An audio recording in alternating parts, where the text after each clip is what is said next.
जो ऐसे जैसे माहौल चल रहा है उस हिसाब से तो मुझे लग रहा है कि बेटी बचाओ बेटी पढ़ाओ, साथ में बेटों को भी बचाओ। पहले नारी को नारी तू नारायणी कहा जाता था। जब घर में बेटी विदा होती थी तो माँ बाप कहते कि बेटा इस घर से तेरी डोली जा रही है, उस घर से अर्थी आनी चाहिए। ये होता था ना पहले, लेकिन आज उल्टा हो रहा है। औरतों में कितना दिमाग होता है, कहते हैं ना उनका औरतों का दिमाग घुटनों में होता है, मुझे नहीं लगता घुटनों में होता है। अब उनका दिमाग ऊपर चढ़ चुका है। आज के टाइम में हर पुरुष डर रहा है शादी करने से, हर पुरुष डर रहा है। हर आज किसी नौजवान से पूछो शादी करना चाहता है तो मना कर देगा, क्योंकि ये जीते जागते घटनाएं देख रहे हैं। पहले 7 फेरे होते थे, अब मुझे लग रहा है कि पंडित 8वां फेरा भी करेगा। वो 8वें फेरे में उससे वचन लेगा कि वचन दे कि तू अपने पति को अपने बॉयफ्रेंड से नहीं मरवाएगी। मानसिकता ये कहाँ से आई है ना, मैं बता दूँ ना, बॉलीवुड ने और सीरियलों ने ये मानसिकता लोगों की चेंज कर दी है। हमारे जो सनातनी संस्कार हुआ करते हैं ना, वो खत्म कर दिए। नमस्कार, मैं शिवम चौबे और आप देख रहे हैं सौगंधिक टीवी। जिस तरीके से लगातार इस तरीके की घटनाएं देखने को मिल रही है, जहां पत्नी अपने पतियों को मारने की कगार पे आ गई। पत्नियां ही अब पति की दुश्मन बन चुकी हैं। लोग अब शादी करने से डर रहे हैं। कहीं ना कहीं लोग जो है पुरुष समाज खास करके वो पुरुष आयोग की बात कर रहा है। जब एक तरफ हम बात करते थे कि बेटियां देश में सुरक्षित नहीं हैं, पर अब कहीं ना कहीं देखा जा रहा है कि बेटों के ऊपर भी संकट का बादल जो है वो छाने लगे हैं। जानते हैं जनता से सर किस तरीके से देख रहे हैं। बेटियां पहले कहते थे बेटी बचाओ बेटी पढ़ाओ, अब तो लगता है बेटों को भी सहायता की जरूरत पड़ जाएगी। हाँ बिल्कुल, अब जो ऐसे जैसे माहौल चल रहा है उस हिसाब से तो मुझे लग रहा है कि बेटी बचाओ बेटी पढ़ाओ, साथ में बेटों को भी बचाओ। क्योंकि जो माहौल चल रहा है ना, जो संस्कृतियों का हलन हो रहा है, कहीं ना कहीं जो ऐसे ऐसे षड्यंत्र रची है औरतें। पहले नारी को नारी तू नारायणी कहा जाता था। जब घर में बेटी विदा होती थी तो माँ बाप कहते कि बेटा इस घर से तेरी डोली जा रही है, उस घर से अर्थी आनी चाहिए। ये होता था ना पहले, लेकिन आज उल्टा हो रहा है। आज सोच हुए खा के बिल्ली हज को चली, वो वाला काम कर रही है। वो लड़के भी जो सोनम, उसके 4-5 बॉयफ्रेंड थे ऑलरेडी, है ना, और उस लड़के से, चूतिया से लड़के से अपना उसके साथ उसके चक्कर में उसने उसको मार दिया। वो भी कितना तगड़ा प्लान बनाया, ये देखिए ना। मतलब औरतों में कितना दिमाग होता है, कहते हैं ना उनका औरतों का दिमाग घुटनों में होता है, मुझे नहीं लगता घुटनों में होता है। अब उनका दिमाग ऊपर चढ़ चुका है, तभी तो ऐसे प्लान बना रही है। वो मार दिया।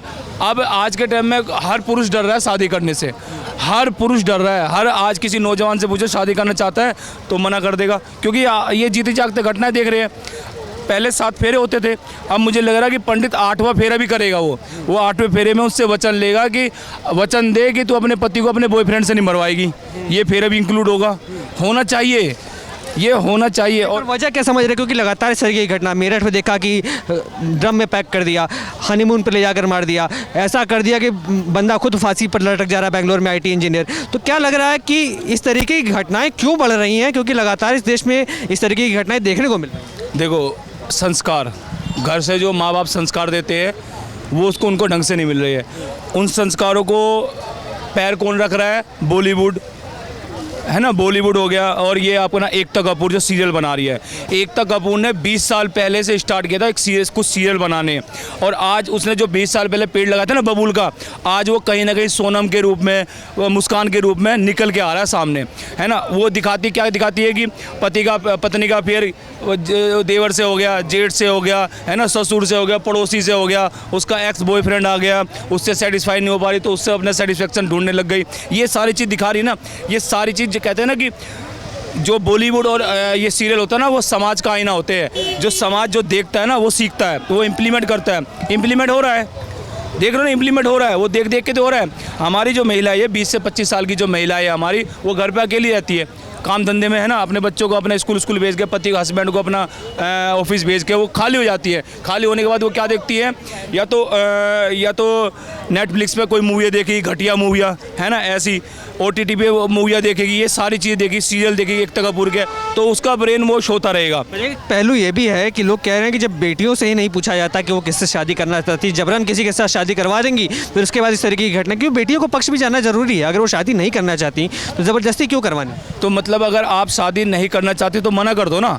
आप अगर इतना षड्यंत्र कर सकते हो किसी पुरुष के साथ, इतना प्लान बना सकते हो, इतने प्री प्लान बना सकते हो, तो आप क्या सीना ठोक कर माँ बाप से नहीं कह सकते कि हम भाई इससे शादी नहीं करना चाहते, या इवन अभी हम शादी नहीं करना चाहते हैं, तो कम से कम किसी के घर का चिराग तो बच जाएगा, किसी की बहन की राखी बच जाएगी, किसी का माँ का लाल बच जाएगा।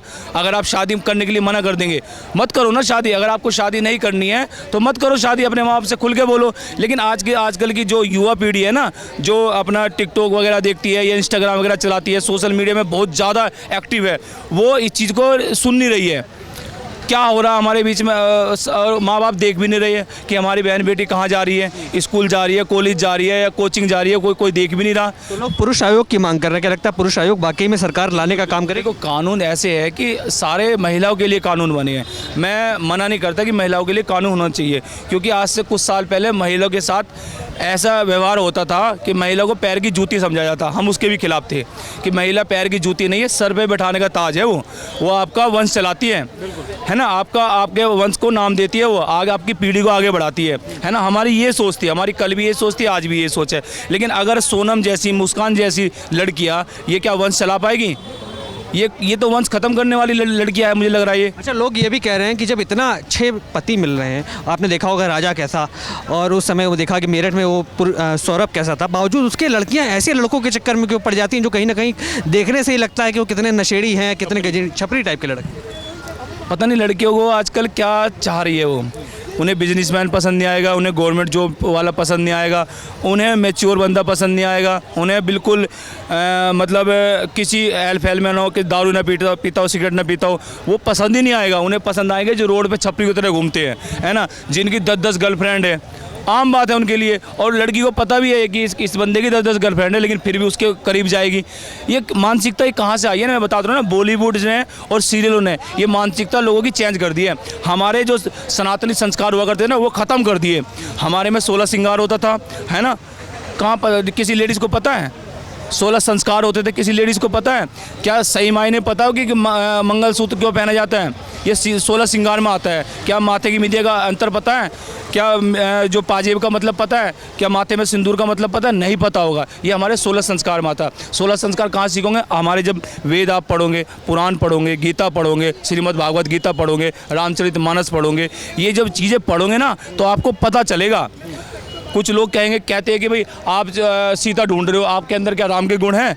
मैं कहता हूँ हर व्यक्ति के अंदर राम के गुण हैं। आप बनो तो सही है, बनो तो सही व्यक्ति। आप सीता का स्वरूप लेकर आओ, व्यक्ति शिव की तरह आपको सर पे बैठा लेगा, माँ गंगा की तरह। वो है आज के अंदर खूबियाँ। लेकिन लड़कियाँ पता नहीं क्या, लड़कियाँ छपरी लड़के ढूंढ रही है, लड़के जिसके अंदर ऐब है, और इवन उनके साथ बैठ के सिगरेट भी पीती है, ड्रिंक भी करती है, क्लब भी जाती है, डिस्को भी जाती है। तो वो उन्हें लग रहा है, आपको लग रहा है कि वो औरत कोई अच्छे बच्चों को पैदा कर सकती है? नहीं कर सकती है। अभी एक वृंदावन का एक लड़का है, छोटा सा, भागवत नाम है उसका। उसकी माँ ने कहा था इंटरव्यू में कि जब भागवत मेरे पेट में था ना, तो मैं श्रीमद् भागवत पढ़ती थी, है ना, पुराण पढ़ती थी, रामचरितमानस पढ़ती थी, अपने सारे ग्रंथों का अध्ययन करती थी। तो जो मैं यहाँ करती थी ना, वो इम्प्लीमेंट मेरे यहाँ होता था। और उसका स्वरूप है, उसका जीता जागता प्रैक्टिकल एग्जाम्पल है कि वो जब वो बाहर निकल गया ना, तो आज पूरे भारत में वो सनातन का प्रचार प्रसार कर रहा है ना। तो ऐसी भी तो नारियाँ है ना। वो आजकल वो आंचल रह ही नहीं गया जिस आंचल से वो अपने बच्चों के आंसू पूछती थी, अपने बच्चों की नाक पूछती थी, अपने बच्चों को जब धूप लगती तो छाया देती थी। वो आंचल रह ही नहीं गया, क्योंकि वो आंचल ख़त्म कर दिया ना बॉलीवुड ने, और इसने एकता कपूर के सीरियल ने वो आंचल ख़त्म कर दिया धीरे धीरे। और देखो पूरी जो अपना जो पुरुष आयोग है वो बनना चाहिए, एक पुरुष आयोग बनना चाहिए। महिलाओं के पक्ष में इतने कानून है, नो डाउट इतने कानून है। वुमेन सेल का नाम सुना होगा आपने, है ना। वुमेन सेल में क्या किया जाता है, मेरे कुछ सर्कल है वुमेन सेल का, वो कहते हैं कि भाई लड़की का जब केस आता है ना, तो कितने दिन हुए जी? 15 दिन हुए, 10 दिन हुए, 14 दिन हुए, ऐसे, और चूड़ा भी नहीं उतरा उनका, वो आगे खड़ी हो जाती है कि मेरी इनसे बनती नहीं। मतलब आप 10 या 15 दिन या महीने में आपने उस व्यक्ति के बारे में क्या जान लिया, है ना। उसके साथ समय बिताओ। सबकी मानसिकता अलग हो सकती है, सबकी विचारधारा अलग हो सकती है, सोचने समझने की शक्ति अलग हो सकती है। लेकिन जब आप किसी अनजान व्यक्ति से मिलोगे ना, तो बैठोगे, साथ होंगे, जब उसको समझोगे तभी तो आगे ज़िंदगी चलेगी। लेकिन 10 दिन में आप कह देते कि मुझे ये पसंद नहीं है, और डिवोर्स की फाइल खड़ी कर देती है, और उसको फिर लड़के को वुमेन सेल में भेजा जाता है, जहाँ मीडिएटर बन के काम किया जाता है। वहाँ पर लड़की को बताया जाता है कि भाई अगर तुझे लगे थप्पड़ मारो, थप्पड़ मार दिया। वहाँ लड़के पिटते हुए देखे मैंने, पिटते हुए लड़के देखे मैंने। तो अब उनके लिए क्या कहेंगे? तो एक मेरा मौजूदा सरकार से एक हाथ जोड़ कर निवेदन है कि एक कानून लेकर आओ ऐसी महिलाओं के लिए। ऐसे नहीं कि मैं सारी महिलाओं को गलत बता रहा हूँ, लेकिन एक मछली पूरे तालाब को गंदा करती है। अगर एक लेडीज़ ऐसे गलत निकल गई, तो आज आप किसी पुरुष समाज से पूछिए, उसमें डर का भय का डर है उसके अंदर। मानसिकता उसकी डर वाली हो गई है कि कहीं कल को मेरे साथ ऐसा हादसा हो जाए, मुझे जहर दे दे, सांप से कटवा दे, है ना, या मुझे स्लो पॉइजन दे दे, है ना। ऐसा डर का माहौल किसने बनाया? ये हमने तो नहीं बनाया ना, ये इन लोगों ने बनाया। तो कहते हैं ना, एक मछली पूरे तालाब को गंदा करती है। तो इन गंदी मछलियों के लिए कानून बनना चाहिए। जिस तरीके से देख सकते हैं जनता की क्या राय है, जो आजकल लगातार हनीमून मर्डर केस के बाद से चर्चाएं हो रही हैं कि पुरुष आयोग का गठन करना चाहिए, क्योंकि पुरुषों के साथ बढ़ते अत्याचार, शादी के बाद किस तरीके से साजिश के तहत महिलाएं अपने बॉयफ्रेंड या प्रेमियों के साथ मिलकर कहीं ना कहीं अपने पतियों को मारने का जो प्रचलन चला हुआ है, कहीं ना कहीं देश के लिए घातक हो सकता है और समाज के लिए अब घातक तो हो ही रहा है। आपके क्या विचार है कमेंट्स में लिख डालिए और तमाम ऐसी खबरों के लिए बने रहे। तेरा सौगंध टीवी, धन्यवाद। आप देख रहे हैं सौगंध टीवी, सौगंध वतन की।